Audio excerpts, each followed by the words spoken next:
taken care of, Brown. I got it all taken Yeah, care thank of. goodness. What's going on? All right, here. So, are we ready, dudes? Yeah, let's Guys? go. Yes. All right, let's do this. Welcome, ladies and gentlemen, to Arknolia and the Doctor / Music Maniacs. And we're doing a part 2 tonight. Actually, what we're continuing from Monday evening there. And of course, we're also, what am I talking about? Don't know.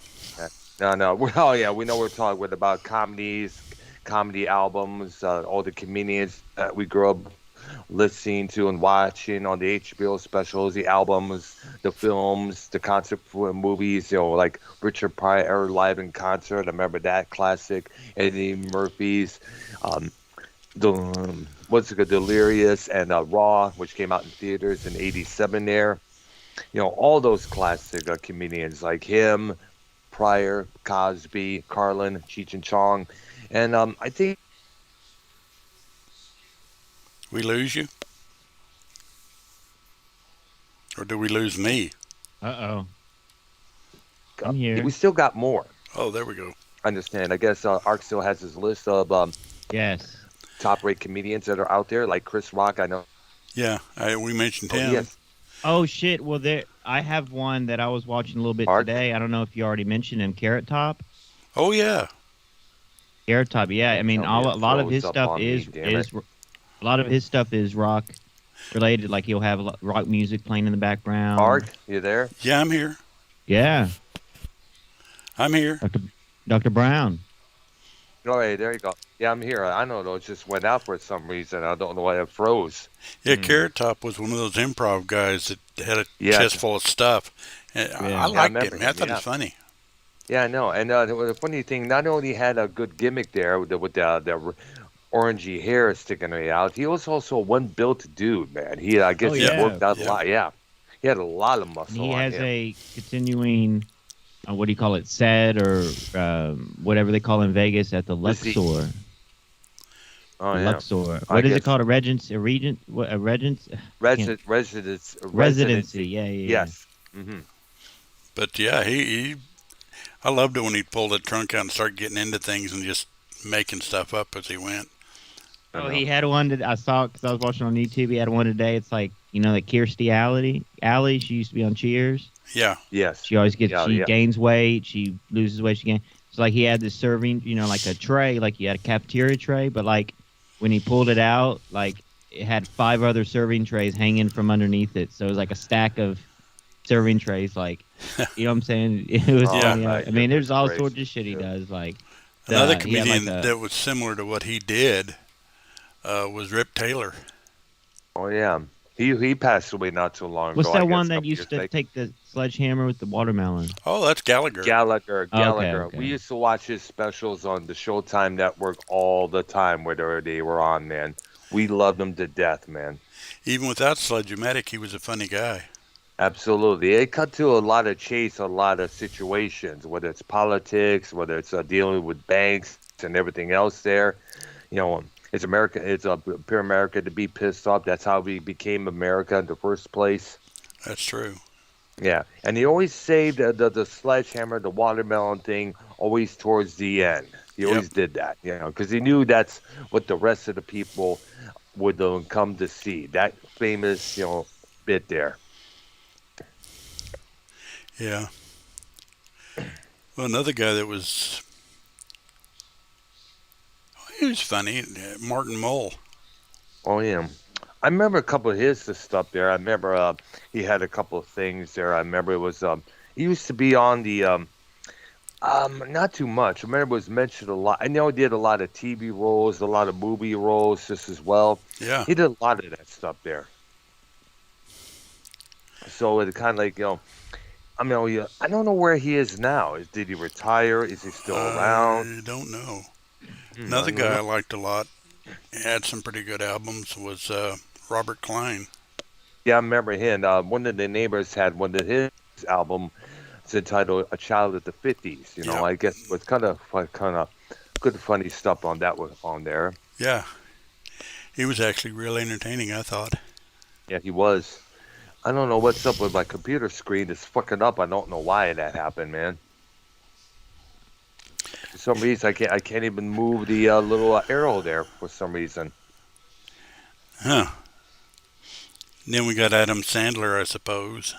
All right. Oh, yeah. He's done some pretty good stuff there here with his albums. He did a lot of portraying. He basically did a lot of skit comedies with by portraying all these various characters, men, women. There's I don't know the character. It's some sort of a kind of, oh my god, fucking shit, or so, I don't know if it's a special ed person or what it was, but it was on a few of his skits there. Yeah.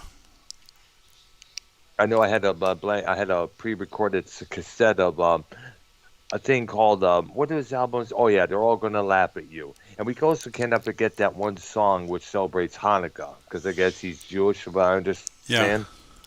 Yeah. No. Wait, hold on. Can you sing the song? No, I can't. No. Is it about a menorah and a dreidel? I don't know. I'm not. I would guess that's the way, because that's a couple things from are there. you talking about Adam Sandler? Yeah. Yes. Oh, okay. I know that song. It's I think it's called the Hanukkah song. I think he did like 4 versions of it. Yeah. Yeah. Still one of his best bits there when it's performed live there. Yep. Yeah.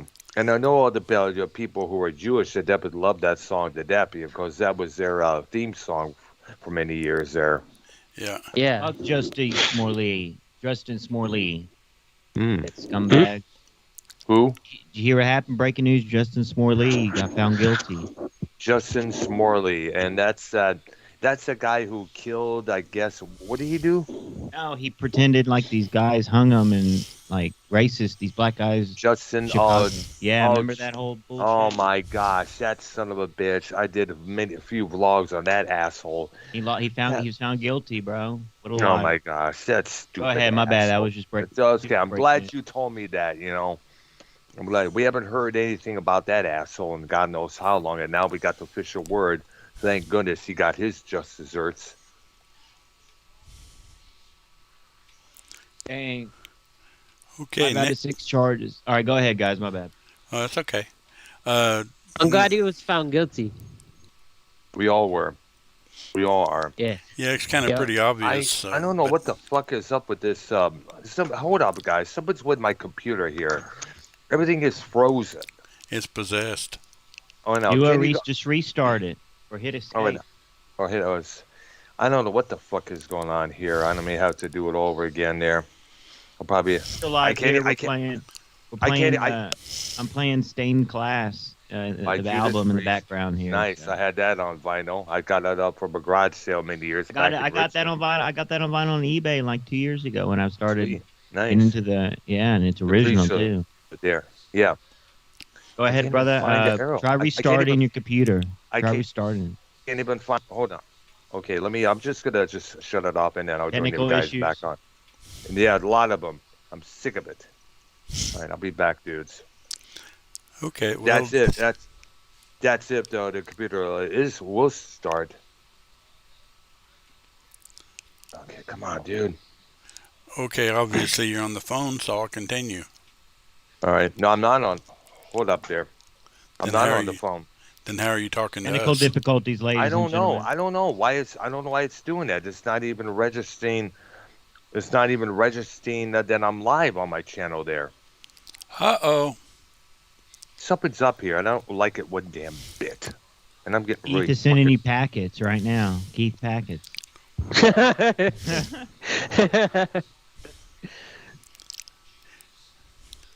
I don't know what the fuck. I don't know why it's doing this. What the fuck, bro? I'm still amazed that you're talking to us and your computer's not on. I know though, but and it won't even shut off. Oh. I'm getting sick of this fucking shit. The next guy I want to talk about, we did mention last time, but I want to do it again, is Don Rickles. Oh yeah, I remember him. Because he's kind of one of my personal favorites. He was he was considered the insult king. Oh, absolutely. Oh yeah, he would dog everybody that's around, whether it's fans, members of the audience, you name it, and did it in a jokingly manner, I used to love him when he'd go do the Dean Martin roasts. Oh yeah, He and was always good on those. let's not forget the NBC sitcom he had called CPO Sharky. He used to love that show. That was a great show. Absolutely, there it was crazy. Well, It when was you think crazy. about it, an insult guy as a boss at a trainee thing makes a lot of sense, actually. Absolutely, there. Ark, who in your opinion would you say like made comedy like a thing, like the Tonight Show with Johnny? Well, What was it? it depends on what you're looking for on that, because as far as albums go, in my mind, it's George Carlin. Yeah, that's true. There, he did a lot of those albums. He had his own record label, Eardrum Records, for Yeah. throughout most of the '80s and '90s.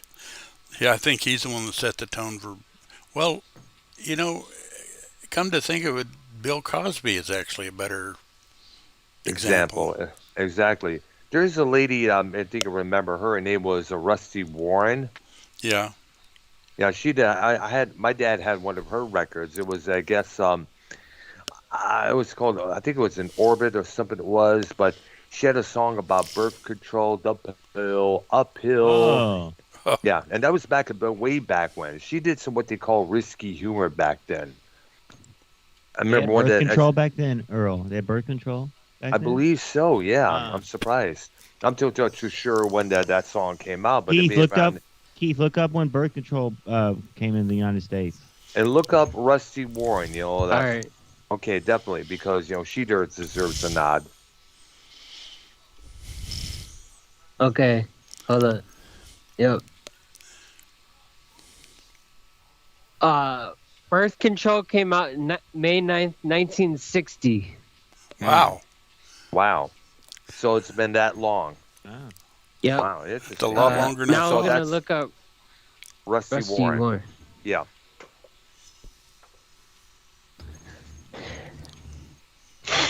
Because most of her humor was definitely on the edge at that time. It was considered there. yeah. And Rusty she was- Warren was an American comedian and singer specializing in sex-related themes and such songs as Bounce Your Boobies and Knockers Up. Oh yeah, that was one of her most known songs. Back then, the women's boobs were considered knockers. Well, kind of they Yep. still are. But Rusty Warren died May 28th, 2021 at Oh, wow. age 91. Wow, I didn't know she died recently. Didn't know she was still around all those years. Yep. Next guy I wanted to talk about is, I'm wondering how many of you guys ever heard of him, is Bob Rivers. Mm-mm. No, I haven't. I don't No. think I have. No. Never heard of him. He's a guy that does parody songs too, and he did a lot of them.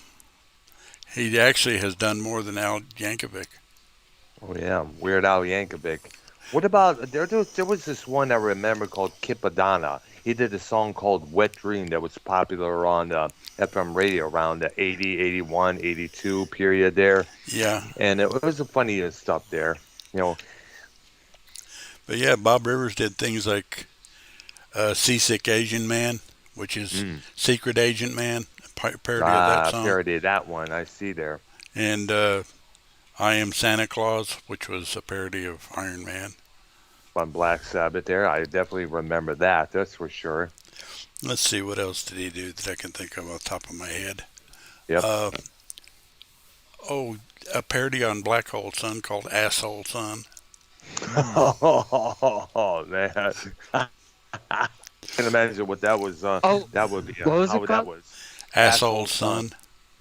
is But that like a remake of Black Hole Sun? yeah, It's a parody. it's a parody. Oh, okay, cool. Then send The out guy has email- a ton of them.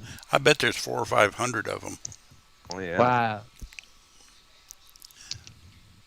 I actually have a lot of them in MP3. Yeah, it's cool. Definitely. But he's definitely fun to check out because, yeah, and he did the parody that everybody mishears all the time anyway about there's a bathroom on the right Bad Moon Rising. Uh-huh. All right, there. I get it there. Definitely.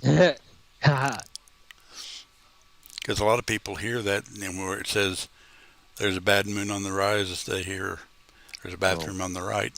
Absolutely there. And it's still not, I know that still doesn't indicate if I'm live or anything on my channel there. I don't know what the hell is going on. Everything gets froze.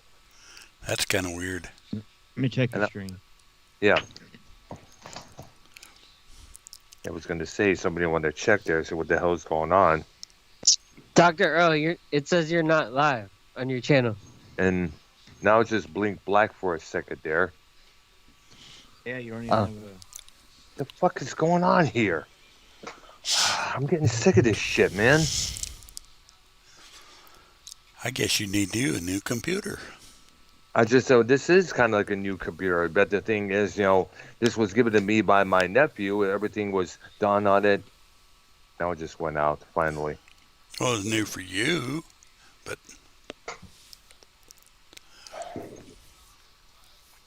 you need to...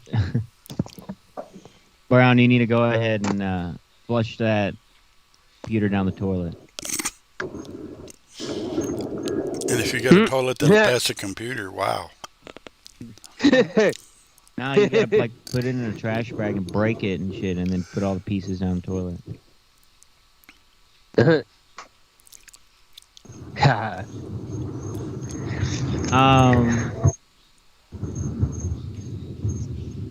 Sorry for the inconvenience tonight, folks.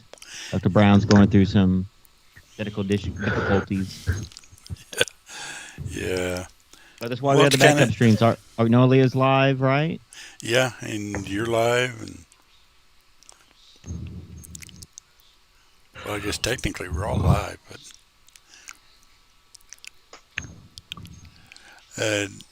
it's kind of like the toilet thing. It's kind of like I used to tell people when they got the fluorescent light bulbs. When they'd go throw them away after they were bad, I'd always tell them, be very careful with those things and drop them in the trash dumpster and walk away from them because they implode when they... Oh, man. I know what you're doing. Okay, I'm on my phone right now here. Oh, okay. Yeah, and I'm recording this so I could upload this on my channel here. All right. Yeah, you better get one of us. Set your computer. Just turn off your whole computer and then turn it back on and see what happens. And then maybe your where your Wi-Fi is, your Wi-Fi box and all that. Like disconnect that and then turn it back on too. Turn off the Wi-Fi box. I just shut it off, but it's nothing has happened yet. Yeah, my problem ended up being an update that didn't take on Windows. Oh wow! You know that band? You remember that band Crowbar? Yes, I do. I remember they played the Falcon Lounge back in Hamtramck, Michigan, around '94, and with Morbid Angel. I went to see that. They're coming out with a new. They just came out with a new single, and they're coming out with a new album. All right. So, quick little rock news in there. All right, nice. And then quickly, Jimmy Buffett's supposed to be coming out with this cruise ship. Margaritaville cruise surprise. ship. No surprise. Well, I go to the Jimmy Buffett concerts every year. No one's ever been. I mean, it's a party. It's a party. Not too wild, but a lot of drinking, a lot of drinking games. Tons of RVs. Like they have these parking lot. What is it called? Like the tailgating parties. Yeah, but it's like RVs because most people listen to Jimmy Buffett. They're a little older. Well, another group that's considered. Well, some people consider them comedy. I guess they are. Is Gwar. Yeah. Oh yeah. Gwar, man. Like Gwar humorous metal.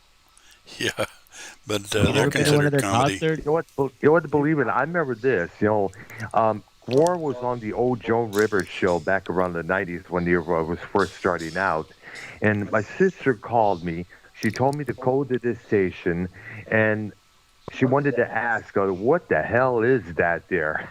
And it's like, and Joan Rivers was like, but you're doing this in front of kids. You're doing this in front of children. That's because they usually do all ages shows. But most of the kids out there are into that stuff a lot of times. These are Right. the more gothic kids out there who are into Rob Zombie, White Zombie, Limp Bizkit Slipknot. and stuff. Slipknot there. This incident was before Slipknot even emerged. This is about the early 90s there. I think the Joan Rivers show was off the air by the time Slipknot came about. And she was. I know this singer who unfortunately is no longer, Ogris Barogris, I think his name was, but his real name was Dave Brockie. He passed away in 2014, I remember. And they had this little thing where the thing supposed to grow and it resembled a penis, so the singer got arrested afterwards, after the performance, Yeah, that group was, well, they were one of those that was kind of like Gallagher. You needed to take the plastic. Yeah, no, exactly. They were like all over. They were out there. And do I hear myself in the background? No. I hear myself in the background. I don't know what it is. We hear you. Well, I guess you're live. Yeah, well, I am alive. Oh, I heard it then. I heard it, yeah. Oh, your computer must be on, and you must be on your Skype on your computer as well right now. Well, I shut it off. The screen is black, but it's not really showing off there. I don't know what the heck, man. Well, then it must be on. I don't get it. Hold down on the power button on your computer. Hold down on it. I did. I already did, man. Dr. Earl, Man of Mystery. No, I'm actually man of chaos. So that's all I've been putting up with for the past, every time I go live here and there. And now just pop back in. Now we got Chris Rock. Wait a minute. Now it's back to live. Everything's back to global now. We hear two Dr. Earls. Ooh. And now it says that, well, thank goodness I recorded a little bit on my well, fucking hell. Because now, let me get the phone off here. And then I'll be, okay. All right, can you hear me straight up? There we go. Okay, there. I don't know what the fuck happened there. Let's fucking do this. All right, there. Now, thank goodness I got it on my Skype call because... Let's see here. Oh, I was going to say, did we lose him again? No, I'm still here. Do you hear me? Yeah. Yeah. Yeah, I hear you. All right, there. Thank goodness. Oh gosh, I got a lot of editing to do when we're done with this show here, because it's right now because it's stopped and now it's a continue, but it's at 6 minutes right now, and it's been a lot longer than that, obviously there. Yeah. You might have to get a copy from one of us. I know, yeah. Possibly, maybe. Gosh, makes me mad that that shit happens, Yeah. Next guy gets Chris Rock. We did talk about him, but, what the heck. Mm-hmm. We can do it again. Yeah. All right. Yeah, because he did a lot of movie roles, comic roles there. He was in The Nutty Professor playing one of those gerbils. I think it was a guinea pig, I think it was. He did a lot of... He also, remember, was for a while cast on Miami Vice. Yeah. Yeah, he was in around the last few seasons.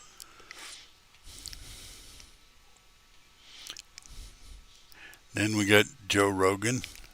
Yeah, so we've heard of him. Man. Yes, we have. We have heard of him. And plus, we all know that he's done his podcast there with everybody, including from David Lee Roth to Ted Nugent and to The Undertaker there. Yeah. And I guess it's called the Joe Rogan Experience, I believe it is. That sounds right, but I'm not sure. Yes. Yep, yeah, that's what it is. Here's a little clip I saw on YouTube. Nugent has got his guitar, the Gibson Birdland, and I guess Joe Rogan's trying to ask him a question, and Ted just keeps plugging away on his guitar there. It's like, what the fuck? And the title of the video was like, "Fuck you, Joe. I'm not in." Fuck you, Joe. I think that's what it was called there. Yeah. So Rob Schneider. Bob Steiner, yeah, he's done a lot of movies there. The Human Animal, a couple others there. Gigolo, American. Was it not the American Gigolo, but what kind of Gigolo was it there? Gigolo for Hire, I think it was. I'm not too Deuce sure. Bigelow. Deuce Bigelow. Deuce Bigelow, that's right. The Deuce Bigelow, the Gigolo.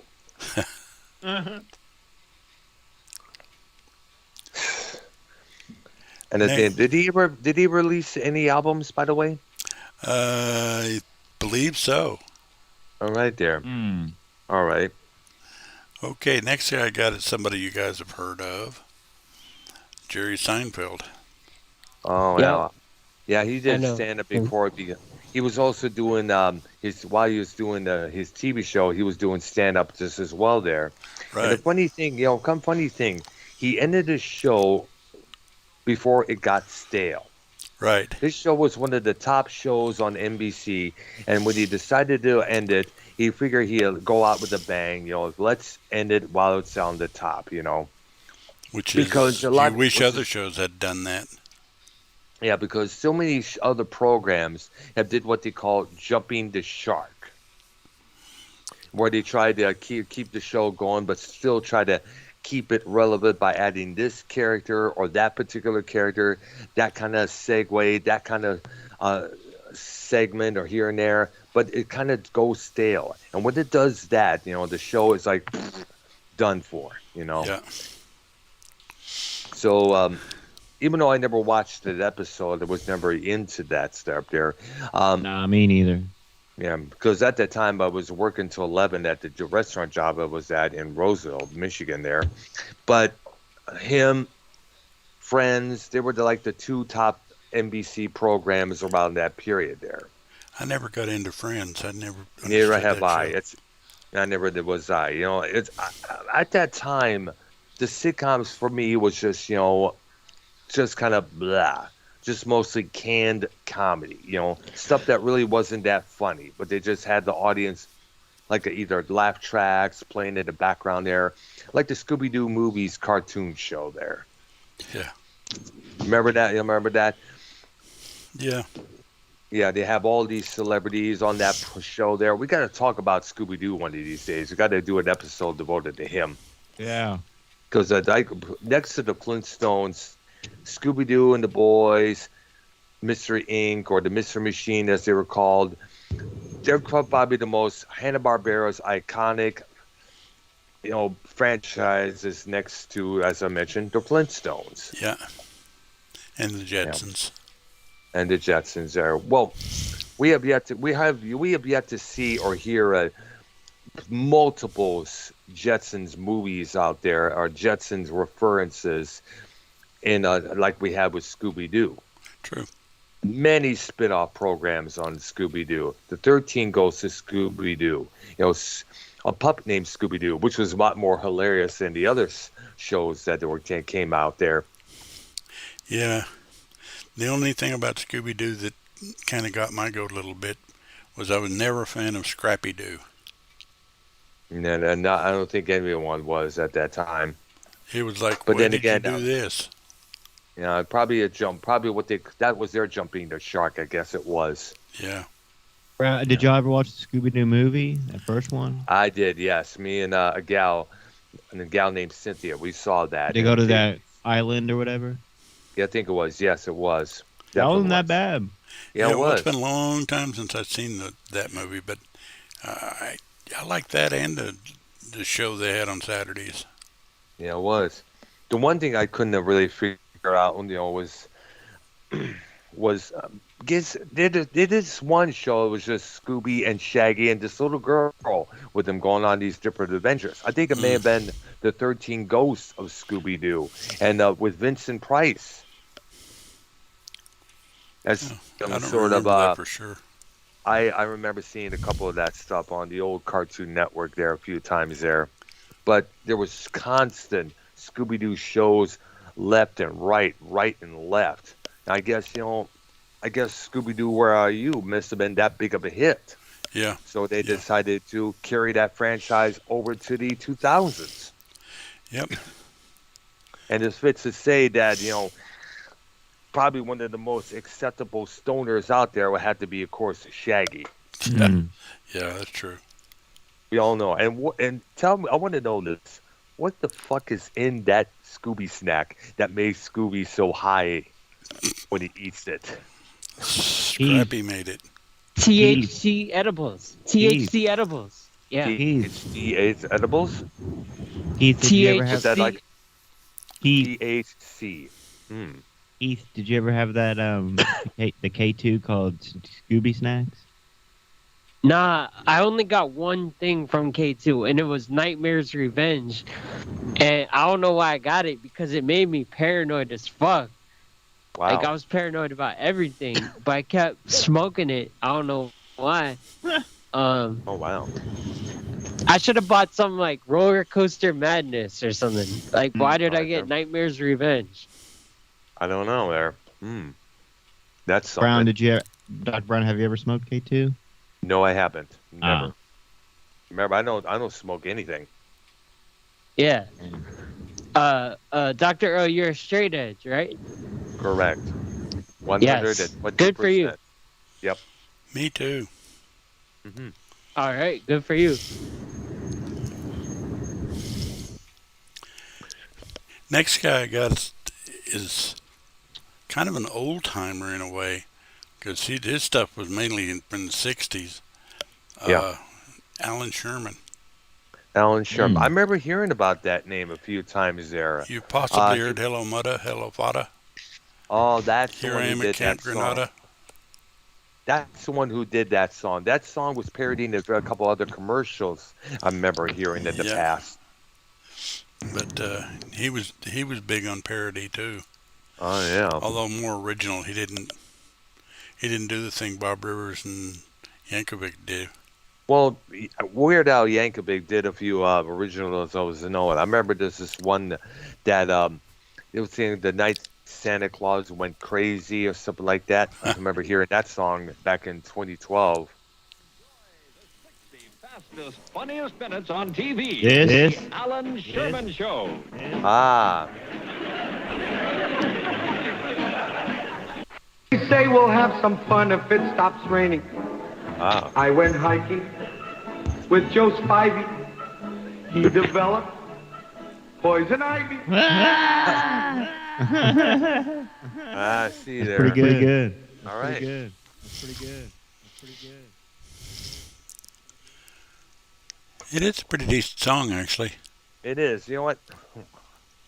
I gotta play the whole version for myself one time to hear it, because I was wanting to know where that whole thing came from. Where that whole shtick came from. Because I had that thing on my mind while I was at work, like, hello, mother. Hello, father.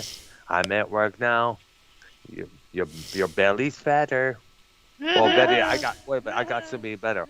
Hello, mother. Hello, father. This is Bullfrog. My belly's fatter. This is Bullfrog. I'm still dumber.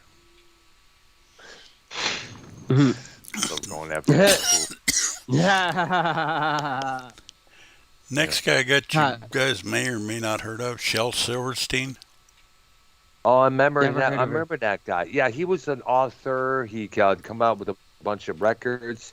He had a couple. One of his most well-known books was Where the Sidewalk Ends. Yeah. Oh yeah. Oh yeah. Yes. Yes. One of his bigger songs that I remember was I Got Stoned and I Missed It. Oh wow. I didn't realize he was a comedian. I figured he was one of those guys who just wrote children's books and did a lot of children's work, like Sesame Street, Children's Television Workshop. I think it was called that there. Oh, I didn't think he was a part of that, but who knows? I didn't think so either. I thought he was kind of like along the lines of that. And next one I got is a pair of guys that actually had a variety show in the late 60s, early 70s. Let me guess, the Smothers Brothers. Yep. Absolutely. Wow. They had some edgy humor as well there. It was more what was going on at the times in terms of uh, Vietnam and everything else there. Yeah, they basically, it's even though the show was very popular, that's basically why the network got rid of them because they were so controversial. And let's also not forget that the Who, one of the most famous Who performances occurred on that program there. Oh yeah, Oh my gosh, we got to tell Wire and Keith this story. The Who was doing My Yep. Generation. He was introduced, I guess it was Tommy or but what Tommy Smothers, yes. He was the one who introduced them. They were introduced to calling out, they were telling their names and what they do and stuff. They did they lip synced to My Generation, of course. That was the thing back then. Then Right. towards the end there, that's when Keith Moon put a little bomb in his drum kick. Boom. Townsend smashed his guitar. But then again, that's how Townsend's hearing issues would start because of that. Yeah. You guys need to look that one up. The Who and the Smothers Brothers. Absolutely there. That was Yo, it's so the Scooby snacks had they were THC edibles. yeah, I remember you mentioned that. All right. Yeah. But like I said, you got to look up the Who Smothers Brothers performance, man. That opens the film. The kids are all right, by the way, there. Yeah. And as you mentioned, that would be the start of Pete Townsend's hearing loss. Yeah, because it Because of exploded that. right next to him. Absolutely there. And it took them all by surprise because none of them knew Keith Moon was doing it except Yeah. Keith Moon. It comes obviously there. You got to remember Keith Moon. Some of the shit he did is way our great rock and roll tales there. They're hilarious as well there. Yep. Alice Cooper mentioned this, and he was telling these kids at Rock and Roll Fantasy. My bad. He was telling these kids the story that Keith Moon would dress up as a French maid at times, walk around talking French, And Cooper's wife was like, what is this? Like, no, go ahead. Just go with it. He's a great drummer there. And there was another time that Keith Moon, wanted to get to something in another room, but instead of going through the doors to the other door to get it, he makes a massive hole in the wall there. The manager comes in. He says, "The bloody rats." There was a whole bunch of rats in this wall there, and the manager bought into it, and he helped Keith Moon dismantle that wall. He did a lot of crazy shit, man. A lot of shit's hilarious, except for the one where he actually killed someone, and I guess ran over somebody who would be after being attacked by a bunch of skinheads for some reason there. Driving a limousine into a hotel pool. He did a lot of funny ass shit at times, but unfortunately, some of them was serious, some of them wasn't. It was a shock. I guess it was to provoke attention. I guess it was. Yeah. And now they're saying that Moon may have been heavily, I guess was the word, high functioning autistic, a little bit more insanely autistic, I guess. Next, I got Spinal Tap. Oh my gosh. Raise your hand up if you ever saw the movie from 1984. Well, you can't see us No. do it, but it my hand up. I did. I remember me and my mom went and saw the movie at a nearby theater. She came out and saying, "That's the story of the Beatles." Because you remember one of the members' girlfriend was trying to managing the group for a while Oh, when yeah. they're yes. And that wasn't working out too well. I guess it was kind of like similar to Yoko Ono being involved with the Beatles when you think about it. Yeah. Why In is fact- the movie called 1984? No, it's It's called not This called- is Spinal Tap. Yeah, and Oh. it came out in 1984. Oh, all right. Yes. And if you've never seen it, it's definitely a good watch. Yes. It's basically Rob a Reiner documentary about a rock band. from England there, who's this. It's basically kind of like and here's something else. The thing, there there was a thing where they had a Stonehenge. They were going to do a song called Stonehenge, and they needed a Stonehenge setup. And one of the members wrote this, welded the design on the napkin there, and he handed it to the manager. And they said, "Oh, it's son." And I guess they either misread the sign or what it was. Wait a minute. The Spinal Tap movie, that's a real touring band, correct? You're going to say it again. You have to say it again. Your echo. Hello? Yeah, we hear you. Did Spinal Tap, was that a regular touring band? No, it wasn't. It was Made for the movie? Okay. Made for the movie? Yeah, Okay. they later did some shows when the movie came out. They also had an album called Break Like the Wind in '92, and they did some did a short tour there.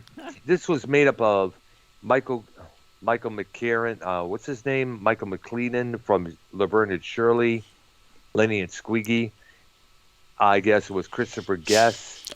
And I guess What's forgot like the that other band? guy. What's that band now that are kind of like them? Steel Panther. Steel Panther, yeah. Pretty much. Yes. Pretty much. Yeah. And one of the guitarists from Steel Panther, by the way, is used to be involved with Rob Halford's Fight post-Priest. Yes, Rob Halford's post-Priest band.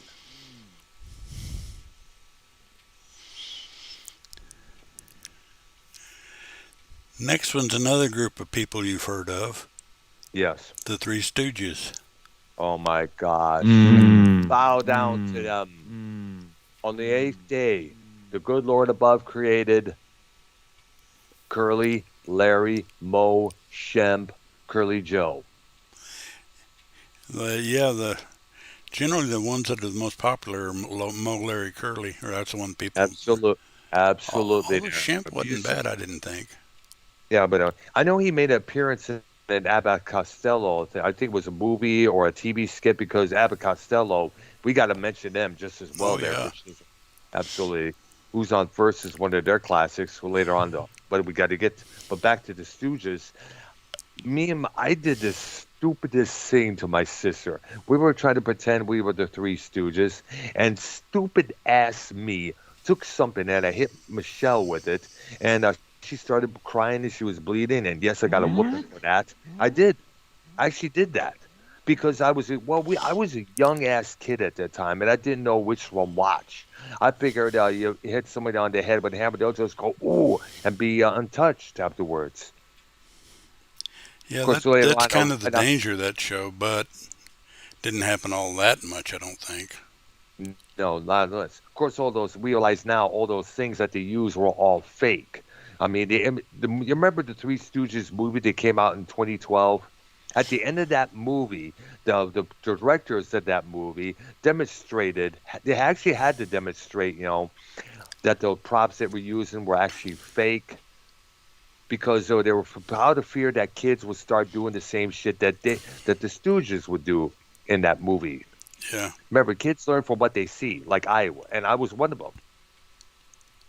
And for the record, yes, I did receive a massive whooping for what I did to my sister. Oh my God. Yeah. Of course, then again, at the time, I didn't know. Right.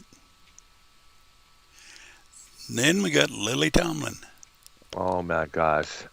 What was the name of her most famous character? The operator. Yeah, I don't recall the name, but then there was Edith Ann. Edith Ann. I remember. Yeah. Well, that was no. That was that girl. Lily. That was that girl. That's Lily. No, go ahead. Edith Yeah, Ann? the Lily Tomlin character, Edith Ann. She was Yeah, the little that's- girl. Sitting in the big chair there. Yeah. And Oh, yeah, that's the truth. Right there. I wish I could remember the name of the operator because that skit was pretty good too. I'm gonna look her up right now. Let's see. Let me go to Google search here. Blah blah blah blah blah blah blah blah. Because that was featured a lot on Roland and Martin's Laugh-In a lot, and I yeah. had one of her records. This is a recording.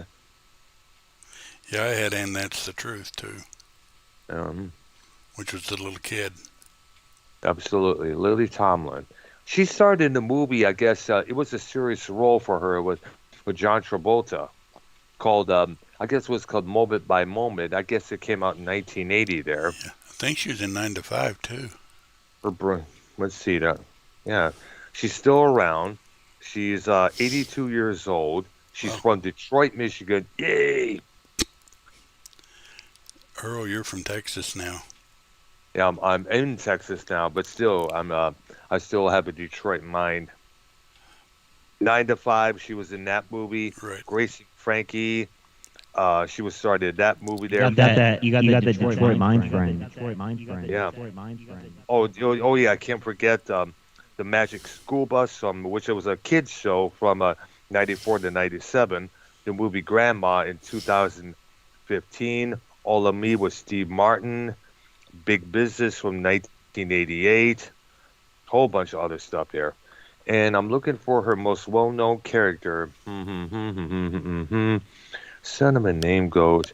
She currently stars as Frankie Bergstein on the Netflix series Grace and Frankie, which debuted in 2015 and it earned her nominations for 4 Primetime Emmy Awards, 3 Screen Actors Guild Awards, and a Golden Globe Award. Her signature role was in, let's see here, blah, blah, blah. Let me look it up, her most Tomlin characters, Mrs. Earborn, and the Tasteful Lady, and Rollo and Martin's lap in there. Right. Let's see here. What is her famous? Ernestine was a tough, and uncompromising telephone. Ernestine, that's her name. Yeah, Ernestine. That was it. Ernestine, that was the telephone operator who treated customers with very little sympathy. She often snorted when she let loose a brand barbed response or heard something salacious. I think it's called. Salacious, Also, yeah. So yes, she wore her hair in the 1940s hairstyle with a hairnet. Her was temporarily. Her opening lines were often comical. 1 ringy dingy, 2 ringy dingy. Yeah. And have I reached the party who I'm speaking? In the sketches, Ernestine usually talked to her switchboard taking calls. She occasionally called her boyfriend Vito, a telephone repairman, or her pal Phoenicia, who is another operator. Man, she often reprised that role in 2016 as a TV ad as part of PETA's campaign against SeaWorld.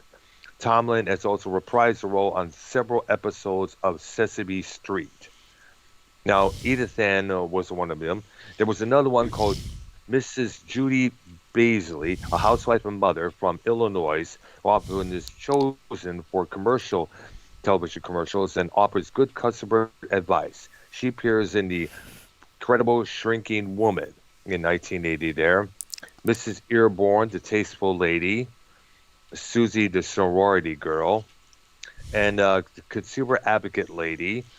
Lucille, the Rubber Freak, a woman addicted to eating rubber. Tess/Trudy, a homeless bag lady who accosts theater goers and various passers-on-by with her offbeat observations and tales of communications with extraterrestrials. Like, quote-unquote, they don't care if you believe in it or not, they're different from God. Bobby Jeannie, a showbiz veteran, and often in the lounge circuit where she sings and plays organ. She dispenses advice. It's not called show art, it's called show business.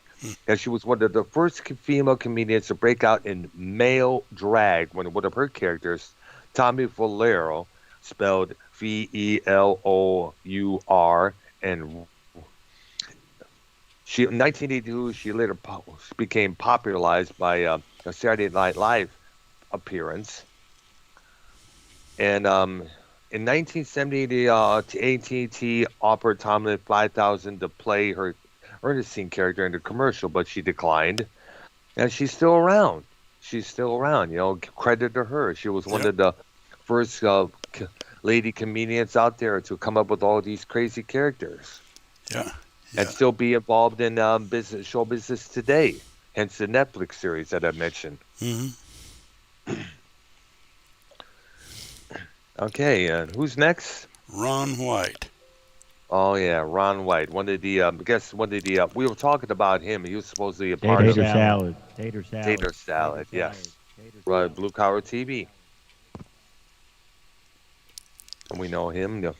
I guess that was about him being pulled over, and they call me Tater Salad. Oh, which by the way, No, actually, that routine's about when he was at a bar. He was getting drunk, and they were telling him, "Hey, you need to cut it down and leave," and he wouldn't do it, so they called the police on him.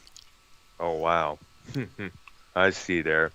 And speaking of drinking, Foster Brooks. Oh yeah, Yeah, the lovable lush he was often. He would come out there, do these little jokes there, pretending to be drunk and everything else there. he showed up on the roast once in a while too. Yeah, I remember. I think he was part of the Bobby Vinton show, if I remember, a couple of times there. I don't remember what show he was a regular on. I know, but I remember he was a guest on that show frequently, if I recall. Correct me if I'm wrong there. I honestly don't remember. Okay, let me look him up on the Wikipedia there.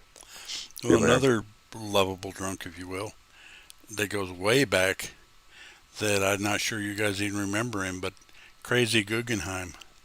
Crazy. I don't think I've ever heard of him. You need to tell about this one here. Well, basically, he was on the old Jackie Gleason Variety Hour as a semi-regular. Oh, yeah. That's interesting. And that's going way back because Gleason, wow. The Variety Hour, I think, was over by the 60s. Yeah. Of course, we have the Honeymooners. Oh, yeah. Gosh, so glad. Oh, yeah. Credit to the Honeymooners. Jackie Gleason's baby there. Gleason, by the way, you remember those lost episodes that reemerged in the 1980s? Yeah. Those were actually filmed prior and it was purposely put away because he knew years on down the line there would be worth something there. Right. And you know what? He was right. He was right. When those episodes which were shown on the Showtime network, people were ecstatic for them. In fact, there was a couple times where they did some live specials on I think it was ABC, NBC, or CBS. I forgot one of those. And with gray hair and all, but they still portrayed their characters damn well. Yeah, it's funny because Art Carney's not generally considered a comedian. Yeah. But boy, he was good as Ed Norton. Yeah. All right, there. I'm looking up Foster Brooks right now. He appeared regularly on the Dean Martin show. Yeah. He will be on situation comedies, talk shows like the Tonight Show with Johnny Carson. His signature routine was basically based off a comedy album titled Foster Brooks, The Lovable Lush, which was later retitled Los Angeles Earthquake, released in the early 1970s. The Lovable Lush character, often portrayed, was a conventioner who had a few too many drinks, but not fallen down drunk. Right. Not violently drunk. Just that kind of stuff there. Right. He's best remembered for his appearances on the D. Martin Celebrity Roast during the 70s, where him, Rickles, Lucille Ball, and Johnny Carson, and other serious public figures such as Truman Capote, my bad, consumer activist Ralph Nader, and former Vice President Hubert Humphrey. He often drew on his own battles with alcohol during his act. During this period of his greatest fame, he rarely drank or gave up drinking to win a bet in 1964. Brooks said a fellow made him a $10 bet that he wouldn't quit, and I've been having a drink since. At that time, I needed the $10, that is. Right. He'll make occasional appearances where his character was sober, such as appearance on Adam 12, the TV show. I remember that show, man. Mm-hmm. Playing a straight-laced citizen who tries to get out of a parking ticket by dropping the name of an officer senior to the main characters. He played a character named Harry Saxon in an episode of Adam 12, in which he performed as a highly intoxicated man standing in the middle of the street, waving with his suit jacket on oncoming traffic, as if he was like a bullfighter. In another Adam 12 episode, he played a stoned man stopped for erratic driving who tries to hide the burning marijuana joint in his suit's front pocket. In a more serious appearance, he portrayed a drunken driver who killed another driver in an accident on Christmas Eve of all nights. He was in Green Acres, As just as well there. He did a lot. He did a lot of stuff there. He was a part of Hollywood Squares, The Match Game. He even appeared in a movie called The Villain, a crazy zany comedy movie that starred Arnold Schwarzenegger. That came out in 1979. Yeah, you mentioned Green Acres. That was one of my favorite sitcoms back in the day. Green Acres is a place to be. I mean, the characters were highly memorable people. Yeah. And the situations even here memorable. The city, oh man, rich man moves to the countryside, to be with the country. Well, with the country and folks they made that. They made that show tongue in cheek. I mean, it was. There was a lot of in jokes. There was just a lot of stuff going. It was, it was made to be. Off the wall. I know. We could spend an hour on that show sometime. Yeah, we should sometime. Yeah, we always got to look at all those classic sitcoms there. Definitely.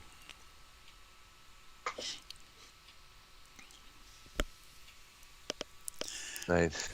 All right. Go ahead, Art. Robin Williams. Oh, my gosh. I want to ask everybody on this call, were you shocked, saddened, and dismayed when you heard about Robin Williams dying? Yeah, especially the way he died. Yes. That was and then I saw total surprise. Wow, we can't hear you. Your echoes. I got to turn your echo off, dude. Do you have an echo? Do you have an echo? Yeah. Yeah. Do you have an echo? Pretty bad. Dude. Yeah, bad. Very bad, dude. Hello? Hello, there you are. Now dude. you're good. Right now it's so good. But yeah, Robin Williams put out some of his Well, his routines were funny. Absolutely. Mork and Mindy was funny. It was basically a routine. I love that. I love that show. I wanted to dress like Mork from Mork. I was they even had the suspenders that Mork wore on there. They had the little versions of that at the various stores. I bought those. I wore those a couple times in the past. Yeah. And I tried to act like him towards the kids there. I mean, it was like, wow. I remember his appearances on Happy Days prior to that, and I guess the producers at ABC decided, you know what, we got to get this guy his own sitcom. We got to get this guy. This guy has got talent, man. And boy, did he had talent. Look at all the different movie roles he played. Hook, Mrs. Doubtfire, and the Aladdin. albums were good. He played the genie in Aladdin. Yeah, that's right. Yeah. He also did an appearance on Law and Order Special Victims Unit. At one point, they're playing the bad guy. There was a movie called 1 Hour Photo, which he discovers some sort of a shocking photo about somebody getting murdered or something like that. I have to look that up sometime soon. There, he did a lot of serious acting as well as the comedic roles there. He was always top of his game, and to hear that how he died, it's just that was the stunner out of that. I mean, like, this rapper Ludacris, he was also in Law and Order Special Victims Unit playing the bad guy too. Yeah, I know. Yeah, I saw that episode there. I guess he was related to Ice-T's character, but yes, this ain't about Ludacris. This is about Robin Williams, a comic icon. I never saw that SVU episode that he was in. No, I didn't really see about it either. I only just saw the last few minutes of it when he got away at the end there. Oh, all right. Unfortunately. So, but yeah, that was one that, but then again, which by the way, sometime, Mark, we need to dive into that franchise. Yeah. We could spend some time on it because there's at least 4 or 5 of them. Oh, absolutely, man. We got to dive into that. Give props to Dick Wolf for creating such a franchise. Yeah. And he still comes out with franchises. Chicago Fire, Chicago PD, Chicago Med, that FBI show that he's executive producer of. I guess it's on some streaming channel or USA Network there. Yeah. Damn. Dr. Earl, do you watch Law and Order SVU? I did watch a lot when I moved here in Texas. There, that's for sure. There. Yeah, and you do know. Did you also watch Criminal Minds? Oh, I liked that one. Well, I didn't watch Criminal. If you mean criminal intent, Oh, Criminal No, Intent. yes. Criminal Minds. Yeah, I No, like not the that show too. Criminal Minds. Well, I didn't really watch Criminal Minds that much, but I was a big fan of Criminal Intent because that kind of had like a Sherlock Holmes / super sleuth feel to it there. Oh yeah, I used to watch Criminal Intent. Yeah, I like that main guy that was on there. He asked so many questions. Like, Yeah, he was quirky.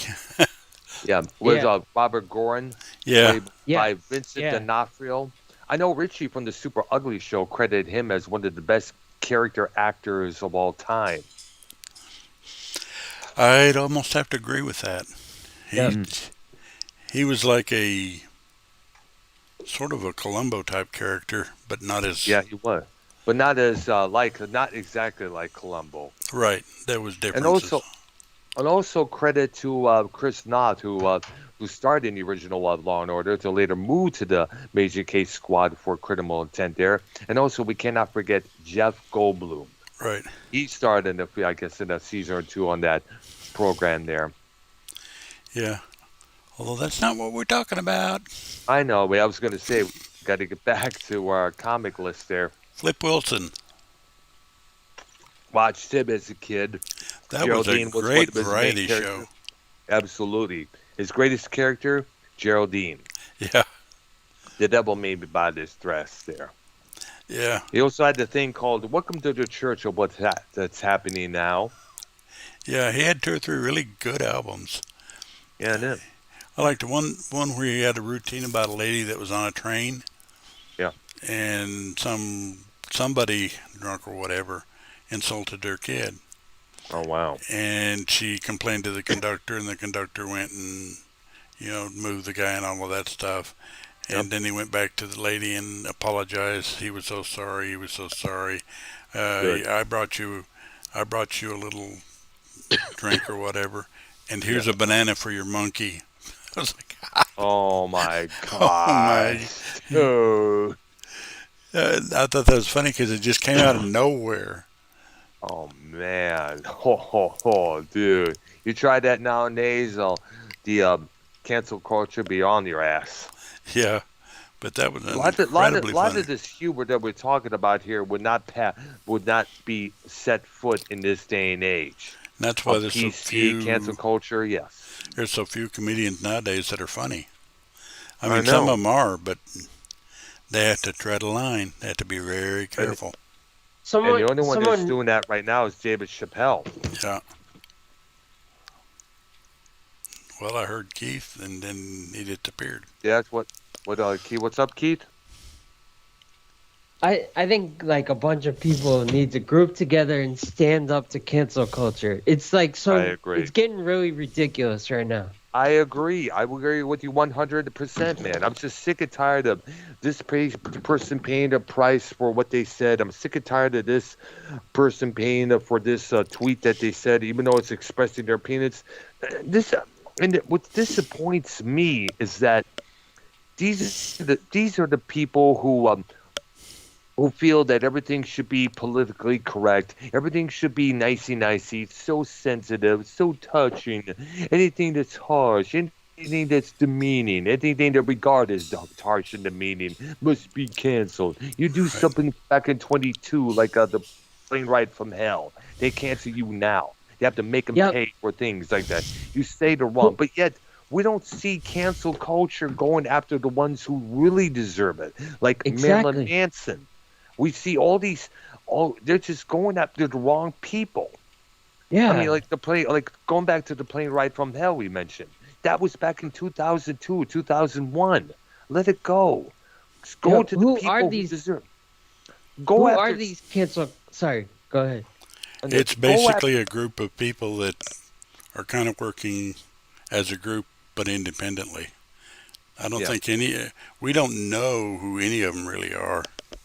It's a bunch of people who, when they attack others, feel that everything should be PC, politically correct. Everything should be sensitive. Everything should be just about. They want to control people, what they say, what they think, what they believe, and everything else. And one of the reasons why I won't be involved with Prince Saito is because he told me on a private call he officially joined cancel culture. I'm sorry, Prince. That I made know. me- I made a I put a timestamp on that on one of the Yeah. videos where he said that. Yes, I was like, "What the fuck did Prince just say?" absolutely. I was in shock when I heard when he told me that directly. I mean, like, come on, dude. Yeah, Come on, give me a break. Yeah.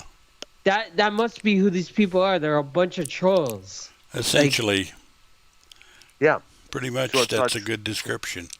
I mean, like, if they're going to do cancel anything, they should at least cancel the ones who deserve it. Like Scott Peterson, he deserves to be canceled. Yeah, Marilyn right. Manson, he needs to be canceled because of all the stuff we keep hearing about that he's doing to all these women. Is it like everyone who wants this pro woke culture? Is that who they are? I'm A lot of thinking them. it is, yeah. Yes, absolutely. Okay. And Well, they all need to go to Devious Dave Rose boot camp. Yeah. oh, I wish, oh, absolutely. Oh, David should have rent out a massive auditorium or a stadium for to get these queef rags in there. Definitely, for sure. Yeah. Yeah. No, next guy I got's related to Robin Williams in a way. Mhm. Jonathan Winters. Oh my goodness, because he started as the son of Mork and Mindy in later on in later seasons of that program. Yeah. Because He on was- Orca, you start as a baby, but a bigger size, and then when you grow old, it's as a little girl. Oh wait, do you think the cancel culture is like all the people in Black Lives Matter? Part of it.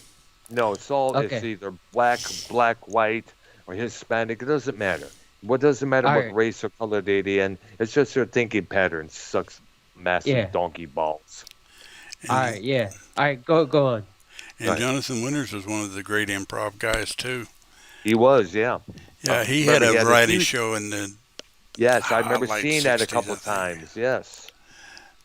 and he had a bit that he would do in most of the shows where he would just go out and improv and he'd tell people to throw him a prop or just a situation or whatever, and then he would improv on it right there on Yeah. the spot. Yep. And they were usually really good. They were, yeah.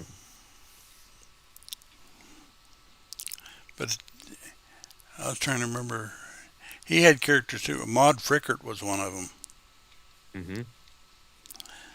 And he had others, but I can't remember what they were off the top of my head. Wow. And I'm sure he's gone, and that's a shame.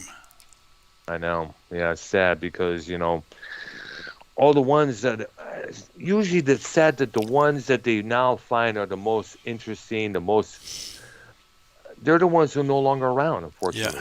Yeah. And next guy I got is one of my favorites, actually. I like him really well.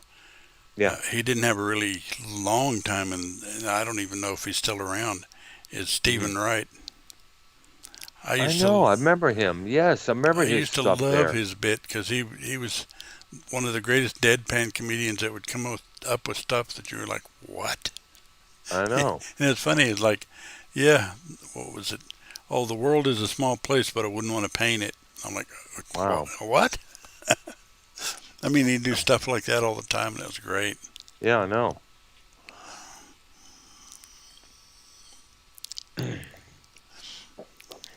And next one I got is Weird Al. Oh my gosh, yes. So one of the big next to the big other parody kings that are out there, Yeah. next to Bob Rivers. I used to like Weird Al back in the day. Oh gosh, his version of his parody of "Beat It" was one of the bigger videos on MTV. He had a couple movies, like actually this one big movie in '88 called UHF or UHF. That's Yeah, what it was. UHF. There. Yeah, it did parodies of Geraldo Rivera, a bunch of other TV shows at that time. He came up with a lot of originals, like Dare to Be Stupid, where his video parodied the old Devo's old look Yeah. version of, instead of like a virgin, like a surgeon. He did did a Star Wars theme song called Yoda at the time. He also did a parodied version of American Pie just in time for Episode 1, The Phantom Menace of Star Wars would come out. Yeah. Yeah, he did a lot of really good parodies. And originals just as well there, like the one about the night Santa Claus went crazy, I think it was called there. Yeah, and actually the funny thing is he was a pretty good accordion player. Yeah. Oh, yeah, he was. I think he made an appearance with the band Weezer when they did the cover of Africa, the Toto song.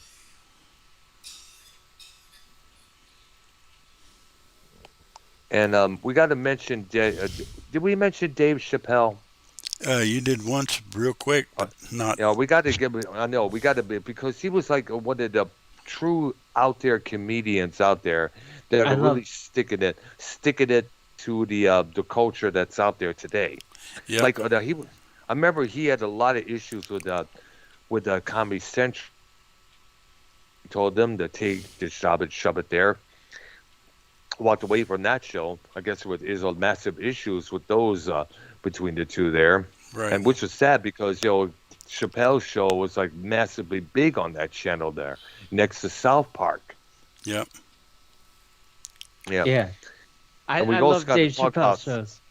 We got to talk about South Park as well there. I'm surprised it's still on the air nowadays. Because it's large. But- it definitely thumbs its nose at that kind of culture. Absolutely. It thumbed its nose at Scientology, which, by the way, is one of the reasons why one of their cast members quit, the late Isaac Hayes. Yeah. Because he didn't like the fact that they made fun of Scientology. And he's the one himself. Yeah. Damn. Yeah, I know, yeah. So that was sad, because his little thing, want to make love, his chocolate salty balls was a favorite. That's Yeah. for sure.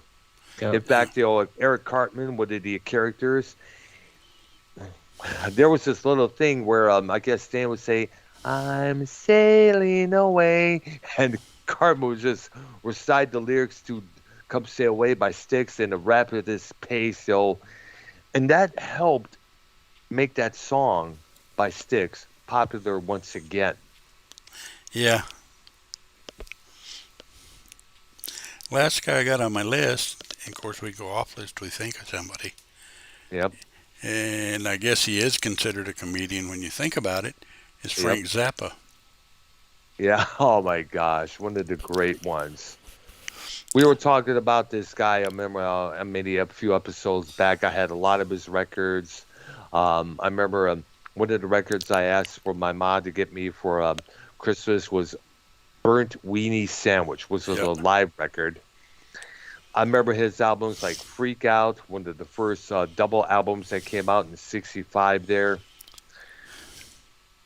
2 albums for the price of one. That was the sticker on the front. Yeah, Who Are the Brain Police?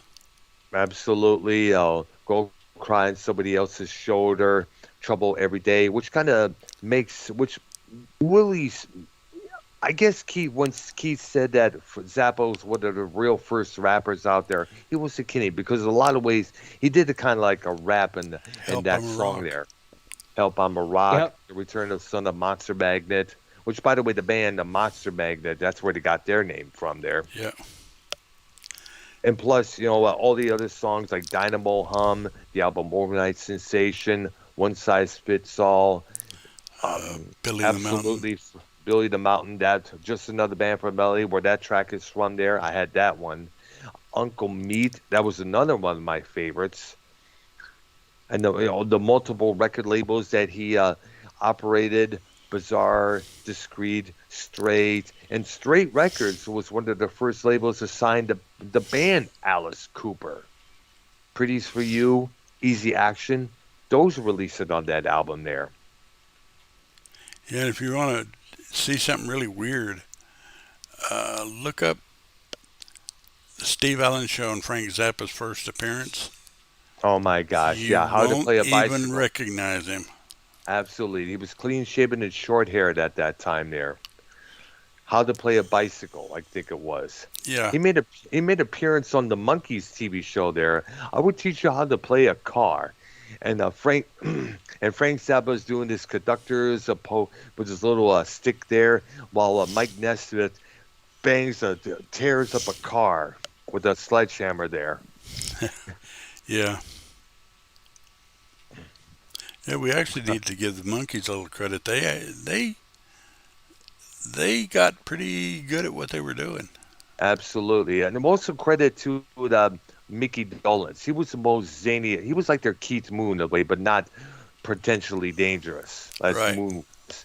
He had his own. He did the directed any episode that's beyond zany with tongue-in-cheek humor everywhere.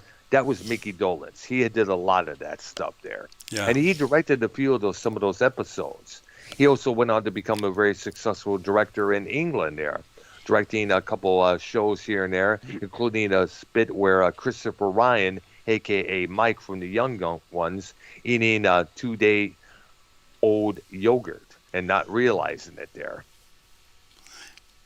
Yeah, and Dolenz and Nesmith, the only two that are still left with us. I know. Unless I guess, missed some news. No, yeah. There's still one. Peter Tork passed away a couple years back. Davy Jones died in 2012. Yeah, that one's the one that really shocked me too. Yeah.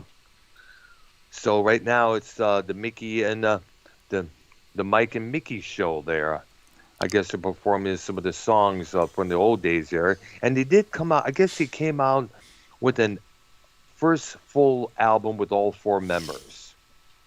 I forgot what year it was. And Nesmith, who by the way hails here from Texas, he's still around. I guess he still lives here in Texas, if I understand. Yeah, and basically also, he's independently wealthy because of his mother. Absolutely, and also some of the. I guess he had a video company as well. He is operating at that time in the early '80s, if I'm correct. Yeah. We'll forget the video cassette Elephant Parts. Oh wow. Yeah, that was talked about when MTV first emerged. Yeah, because basically, in a sense, Michael Nesmith invented music video. Yeah. And we remember seeing one of them on the old MTV with that bodybuilder there, which we all thought, which by the way was not Hulk Hogan. I stand corrected on that. Nope. Another guy, I forgot his name, but didn't really matter. Yeah, well, it doesn't matter right now but either way, credit to Nesmith for pioneering the music video there.